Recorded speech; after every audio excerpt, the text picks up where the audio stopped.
আসসালামু আলাইকুম। আইএনবি 24 আপনাকে স্বাগতম। সাথে আমি রয়েছি মাইনুল ইসলাম। গতকাল রাতে হঠাৎ একটি ফোন আসে, অপর পাশ থেকে বলা হয় জমি সংক্রান্ত বিরোধের জেরে একটি পরিবারকে অবরুদ্ধ করে রাখা হয়েছে। পরবর্তীতে ইসলামপুর থানা পুলিশ সংবাদ পেয়ে সেখানে পৌঁছায় এবং সেই পরিবারকে অবরুদ্ধ থেকে উদ্ধার করে। সেই বিষয়ে জানাবো আজকে আপনাদের।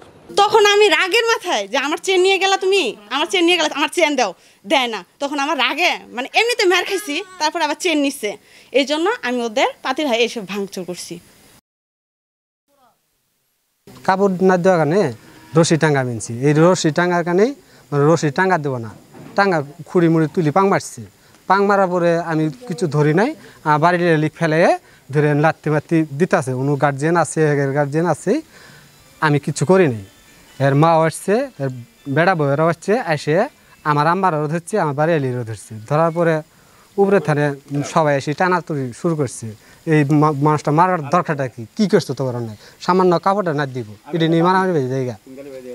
এই অবস্থায় ঘর মনে ঢুকতে পারছে একটা থানে শুরু করিয়া একটা রাজান দিছে না, নামাজ পড়ে যেমন সবাই সকল নাই দিয়ে ঢুকতে পারতেছি না।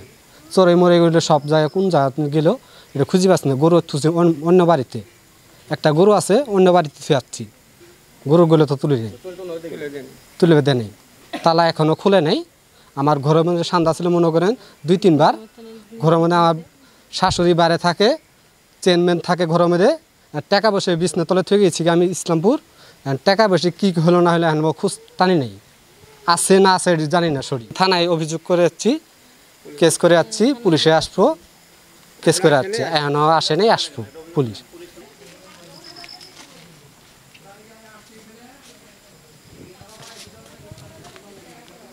আমার ছেলে অন্য ওষি টাঙ্গাবো, কাপড় নাই দিয়ে গোসল করি নামাজ পড়ে যাবো, কাপড় নেই দিয়ে ওষি টাঙ্গাবো। এই ওষি টাঙ্গাবার দিবেন না, দিবার দি ওরা মেয়ে আসলে মেয়ে এসে ধরছে। আমার ওই যে নাতিন আসলে নাতিনি দিচ্ছে, ওই নাতিনে হুস খাওয়া যায় আঙ্গুর মেয়ে ধরে কিনবে, বুঝছে। জোর মেয়ের গাড়ি নামাজ পড়ে যায়, হইলে হুকুম দিল, ওই দাঁড়ায় থাই হুকুম দিয়ে ভাসতে হয়। জমিন আঙ্গ থাকবে দেবো না, এই জমিন আঙ্গ থাকবে দেবো। আংবার স্বামী টেহা দিছে ই করবে এখানে, জমিনটা সই করে এখানে সই করেনি, ওর নামে সই করে এনেছি। ওর নামে সই করেছে জনকা অভাব।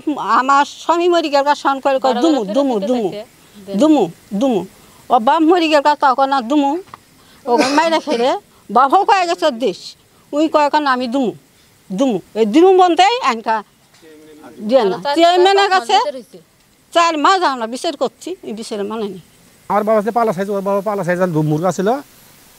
তুমি সেনা ভাই চারি সরকারি লোক, তোমার একটা কথা আমাকে 10,000 টাকা তাও তো কুলাবো না।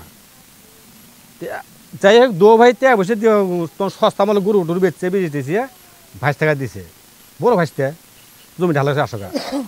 হে আবার যাই করছে কি জমি দে ওগুলো 2 ভাইয়ের নামে না দিয়ে পুরা জমি দিছে ওর নামে, অন্যায় করছে। যাই করছে ভালো কথা। এই জমিটা 15 বছর না 25 বছর পরে জমিটা কোনো ভাঙার কথা, ভাঙার নিয়ম 80 টাকার সময়, তাই না? 80 টাকার সময় করছে। এই জমি এর মধ্যে ভাঙলো না।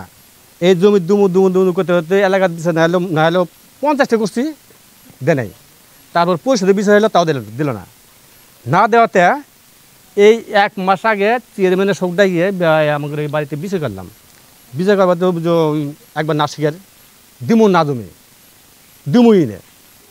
এন চেয়ারম্যান বললো জমি যদি তোমার না কাজ করলে জমি না দো তাহলে তো দূরের কিছু কথা না দেয়, দূর কথা যাবো না।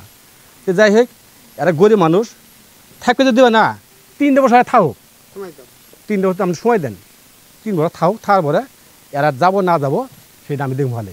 চেয়ারম্যান বলছে বলছে না এই কথাটা বলছে। আচ্ছা 3 মাসের 3 বছর 1 মাসে তো জানি, 1 মাসে জানাই। হঠাৎ করিয়ে আমি তো এবার নেই, আমার কিন্তু আর দেবী দিছে। আমি কিন্তু গেছি তবাদ গেছি গিয়ে, আমার দেবী দিছে, আমি নাইলার মধ্যে শুনেন, আমার দেবী দিছে। আমি কিন্তু আমার বাবার বড় ছেলে।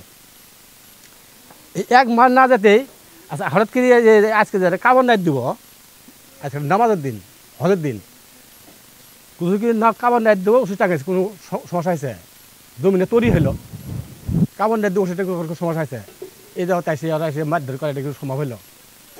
এটা উচিত দিচ্ছে আপনি বলেন, বুঝলেন নাকি? আমার মায়াক মারছে, আমার ভাই বউ গর্ভবতী, ওনার দিনে মারছে, আমার ভাসির দিনে মারছে, আমার ভাঙির দিনে মারছে। তো যাক এগুলো মারছে, মার ঠিক আছে, মেয়েটা কিন্তু বাস্তব মেয়েটা হুকুম দিয়ে আছে।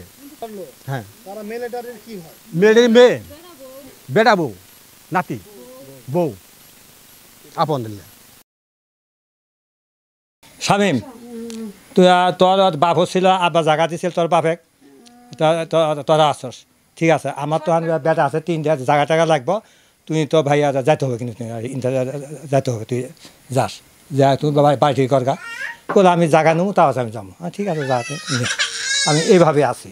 আমি গেছি মসজিদে, গেছি নওয়াজ পড়ে, এখানে গেছি, আর মসজিদের দরে রাখি পাড়া দিছি, পাড়া দেওয়া বাচ্চাটা চিকেন মারছি, চিড়ি করে একজন আমাকে তোমার বাচ্চা চিঘরা, আমি কী শিখরা কলো হা শিখরা আনছে। আর ওই বাদ থাকে বাদ দিয়ে আবার 2-3 জন আবার দৌড়ি করে আসতে হচ্ছে। আমি অমনি ঘুরছি, ঘুরে আমি আসি যেজন মারামারি খেতে। আমি কী হয়েছে, কী হয়েছে? রান্নাঘর এই সেই দিতেছে, তারপর ওর সামনে দিয়ে কাপড়ের বেড়া দিতেছে। তো আমি বলছি কাকা ঝগড়া করা কি দরকার, তুমি সাইডে দাও, ঠিক আছে, তো সাইডে দাও, ঝগড়া হবে না। তা আমি গেছি ওই জায়গায়, যাওয়ার পরে কয় এই তোর নামে কেস দিছি, তোর বাপের জমিন, তোর এই জমিন সেই জমিন। তখন আমি বলছি তোমার বাপের না আমার, তাহলে তুমি কাগজ বের করো, কাগজ বের করো। হ্যাঁ, এখন ওনারা ভিডিও করতেছে, তো ওনার মেয়েরা বলছে এই তুই ভিডিও করিস কেন, ভিডিও করিস না। উনি মনে করছে যে ওনার মেয়েরা আমি ধরে মারছি, এই জন্য আমার গলার চেন ছিল সেটা টানে ধরছে। তো আমি বলছি বউ আমার চেনটা ছেড়ে দাও, এটা আমার শ্বশুর বাড়ি, মানুষজন বলে খারাপ বলবো, ঠিক আছে। ওনারা কি করছে, প্রিপারেশন নিয়েই আসছে, সঙ্গে সঙ্গে মারধর করছে, এই যে কাপড় চোপড় সব ছিঁড়ে গেছে, ঠিক আছে।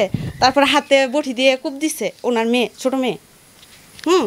তারপর আমার আম্মা আমারে বাঁচাইতে গেছে, ওরা 5 জন মিলে আমারে ধরছে, তারপরে আমার আম্মা বাঁচাইতে গেছে, আম্মারে ধরে অনেক মারছে, ঠিক আছে। অনেক মারার পরে চেন যখন ছিঁড়ে গেছে, আমি খুঁটে আমি ওটা তালাশ করতেছি, মানে এত টাকা জিনিস যখন আমি খুঁটে যখন এইভাবে দেখতেছি, লাগানোর জন্য চেষ্টা করতেছি, এই জায়গা থেকে পিছন থেকে এইভাবে তল দিয়ে টান দিছে, টান দিয়ে অমনি ওই বাড়িতে ওরা চলে গেছে, ঠিক আছে। এখন বলে যে চেন ওদের কাছেই আছে। এখন আমার কথা হইলো আমি ঘরে তালাটা লাগাইছি এই জন্য যে আমার চেনটা ওরা দিয়ে দিবে, আমি এখন ঘরের দরজা খুলে দিব, যে চেনটা তো ছিঁড়ে গেছে। সে নিচ থেকে টান দিছে, সে নিচ থেকে টান দিয়ে অমনি দৌড় দিছে ওই বাড়িতে। তখন আমি রাগের মাথায় যে আমার চেন নিয়ে গেলা তুমি, আমার চেন নিয়ে গেলা, আমার চেন দাও, দেয় না। তখন আমার রাগে মানে এমনিতে মার খাইছি, তারপর আবার চেন নিচ্ছে, এই জন্য আমি ওদের পাতির হাই এসব ভাঙচুর করছি, ঠিক আছে। নাহলে আমি করতাম না। আপনি যখন প্রকৃতপক্ষে মার খাবেন, আপনি চেন নিয়ে চলে যাব, তখন আপনার এমনি অটোমেটিক রাগ হয়ে যাব। হ্যাঁ, আমরা নিয়েছি, ওরাও নিয়েছে, আমরাও নিয়েছি। কি ব্যবস্থা যে এই যে এইরকম মারামারি করছে, করছে, আমার চেনটা নিয়ে চলে গেছে। আমি তারকাকে বলে আসছি যে আমার চেনটা দিবে, আমি ঘরের দরজা খুলে দিব।